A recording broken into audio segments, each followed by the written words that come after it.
once said is that they believe that multiculturalism, the multiculturalist experiment, has been somewhat of a failure. What they do about it is another problem. Like I said, you can't deport people who are born there.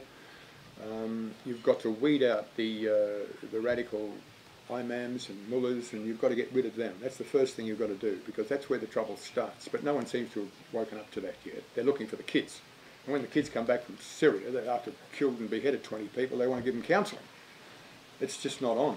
I mean, we've got to stop those kids going there, and we've got to stop the people in the mosques that are radicalising.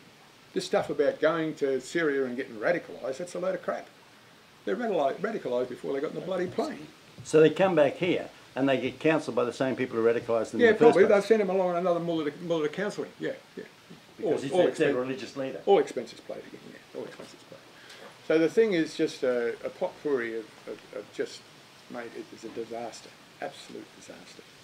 And I don't know what we can do about it other than agitate, because there's just a basic Australian she'll be right, mate, attitude to everything. And she won't be right. She won't be right. Because I'll tell you now, once the population here gets from 2.5% as it is now to 10%, they take over. They take over at 10%. If you oppose this mob, you're called a redneck. And this seems to be the tactic not just of the Islamic faith, but of organisations, left-wing organisations, and left-leaning media like the ABC, who would in a heartbeat. We're talking to Larry Pickering here, and Larry Pickering is in many areas considered to be a radical right-wing man. But as we've seen today, he's far more conservative and mild than I am, I can tell you. Well, I think when I was in the newspapers, they used to think I was left-wing. So what I do is look at it for what it is and try and do a fair appraisal of it. I don't care what it is. A lot of people disagree with me about drugs. You had a great video on your site. I can't remember what it was called, but it was about this guy in England who was saying, "We've got you. We're going to take over the organisation, the nation, because you can't stop us, because we've got unless you start having 4 wives and 20 kids, you're never going to catch us. We'll outbreed you." That's right. He's right. The demography. Can you modify that? I mean, I wouldn't even dare to modify it, because I think he's dead right. We have lost that competition. I mean, we had 2.1 children per family. They have 7.9. So I mean, who's going to win in 20 years? And in 2 generations, who's going to win? They're going to be on top of you. And the Muslims here, who are now professing to be moderate Muslims, will all of a sudden become radical. Because unless they agree to cut your head off, their head gets cut off. Their head gets cut off. I mean, there's no moderate Muslim. There is a Muslim that will practice what they call taqiyya, which is, I will lie to you as long as it's necessary to lie to you. Then I'll cut your head off. So that's the way it works, mate. So he's dead right. I mean, he knows. That's why they've got this smug attitude. They know that they know they'll beat us with numbers in the end. And if you look at the increase in the Muslim population in wherever they've been immigrant to, no matter what country, that population has snowballed way beyond the indigenous population. It's amazing when someone starts to get hungry how nasty they get, and with our welfare system that our older generation, our pensioners set up in the first place so that they could survive off it, is now dwindling.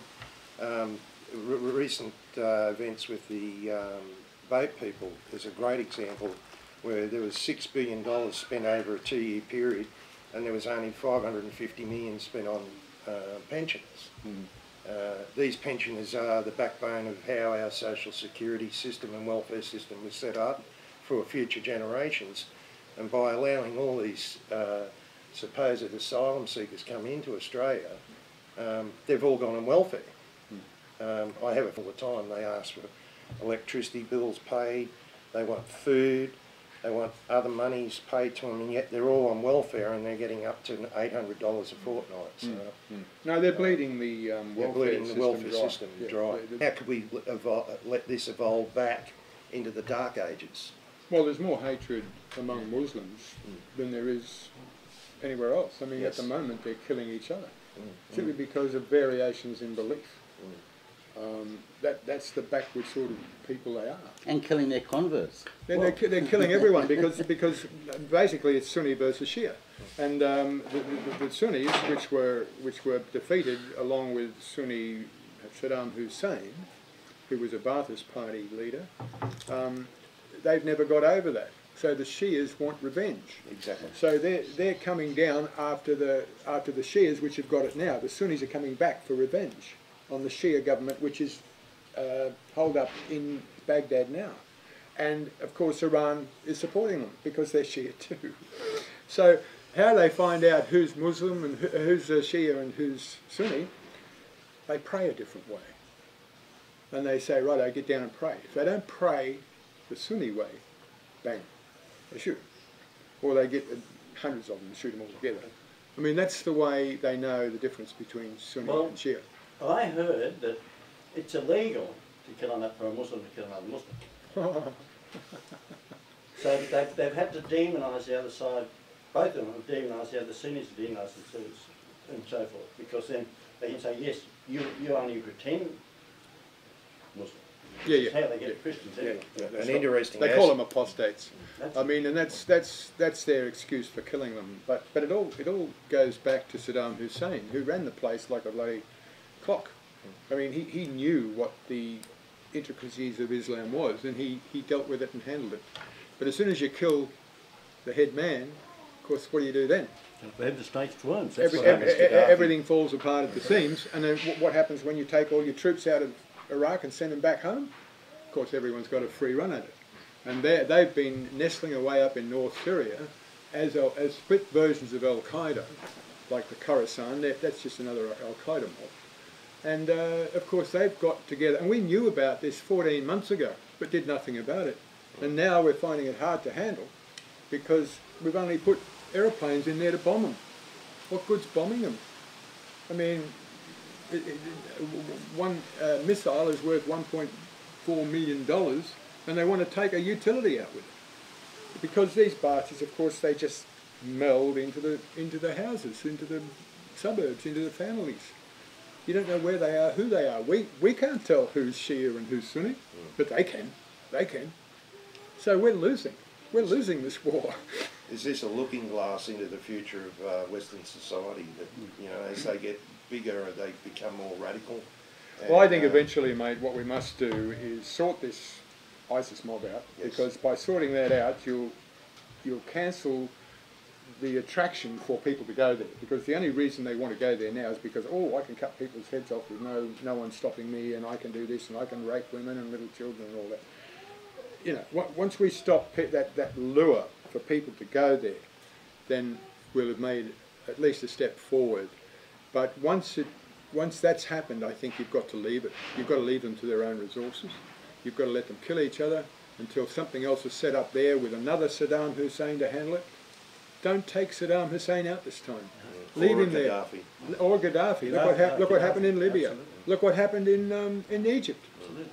Every time. The Muslim Brotherhood. I mean, for Christ's sake. That's right. It's a mess. Exactly. Everywhere the West has touched or tried to interfere, Middle East, it's gone belly up. The reason the Labor Party and the Left and the Greens, they want onshore processing for these, or they did want onshore processing for these immigrants, was because it allows them access to our court system.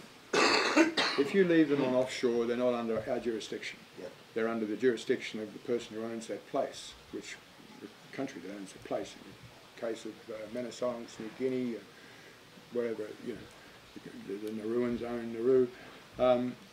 But once they're here, you can't stop them suing the government. And of course, and they will sue you for sewing up your lips or tripping over a mat or whatever. And of course, it's making millions for the left-wing governments like Slater and Gordon and 3 or 4 of them. They all make millions out of it, right? And The ones that advertise on TV, the rich ones, yeah. Yeah, the rich ones. But one bloke in particular over there, and they tried to keep it quiet because Julia Gillard would pay these people out before it ever got to the court, pay them out on the court steps. She wouldn't let it go to court because one of them that had gone to court was paid $800,000 for having sewn his lips. Now, the reason Julia Gillard didn't want it to go to court was because she didn't want anyone to know about the settlement. If it was in a court settlement, then it's public. So she just paid them out. Every time they came up, she paid them out. Every time they complained or went to Slater and Gordon or Blackburn lawyers, Morris Blackburn. Morris Blackburn lawyers. Yeah. She just said, no, don't take any for it. Here's how many million do you want? Yeah, how many million do you want? I mean, that's the farce that it was, and that's why Morrison did everything he could in order to stop them coming on shore to get processed. Yes, and he boycotted also the Refugee Action Coalition and a number of other refugee mobs that were liaison in the detention centres. They were allowed access through the Greens and the ALP, and they were the people that told everybody to sew their lips together and they were telling what to do all the sorts of things. They're still tutoring them now. Under proviso, they were liaison and making sure that they were okay. They weren't. They were stirring the pot. Well, a lot of the people, the interpreters they got, they didn't know what the interpreters were saying. The interpreters were telling them exactly what to do to rot the government here. They were advising them on everything. So they knew what they were doing. They knew what they were doing. I mean, they come here without passports because they know that you can't deport anyone without a passport. That's correct. Where are you going to send them to without a passport? Who's going to take them? So it's, you know, I mean, this government has gone a fair way towards resolving that problem, but it won't resolve the problem that's already here. No. That's just something I saw the other day. There was a Sikh who was riding a motorbike with his turban on, and he got pinged for not wearing a helmet on his motorbike, and they took it to court. And he said he won the case in our court because he was a Sikh and that was a religious thing. Now that sounds like nothing, but that's a very dangerous precedent to set because he set it for all religions under those circumstances. Well, yeah, what the plan from my part is to stop the mosques, and I see stopping the mosques as one of incitement. If a person or a mosque or a person in a mosque incites someone else to commit a crime, I believe the mosque and the person inciting the crime is as guilty as the person who commits the crime. And I think a mosque should, if it's shown to be inciting people, should be have to install video surveillance equipment and pay for the video surveillance equipment and the surveillance of that equipment to ensure that no more incitement takes place. Any person who's affected, like those policemen that were attacked, any person who's been affected, thank you very much, any person who's been affected by an act of incitement should be able to sue where that incitement came from. That will eventually shut the mosques down because mosques cannot help themselves. They incite people. All the people that are in Syria and Iraq now are there because they've been incited, and they've principally been incited in Australia. They want to get a life taking heads and raping women and children and goats or whatever. So I'm going to do that. I've got a petition which I'm promoting through the Team Australia Support Club, and I'm going to get everyone in Australia to sign that petition. That's my task, and I'm going to spend the rest of my life making sure that not one more mosque gets built and that every mosque that can be shut down. We have to have a buoyant, high consumer confidence economy with plenty of wealth. We have to have plenty of wealth to defend ourselves from internal and external aggression. That's my story. If I can save my 2 kids 2 days from Islam, yes, they're welcome to slit my throat any time they want. They can do it any time they want. Because my throat means nothing. But the future of my kids is everything. And that's what matters to me.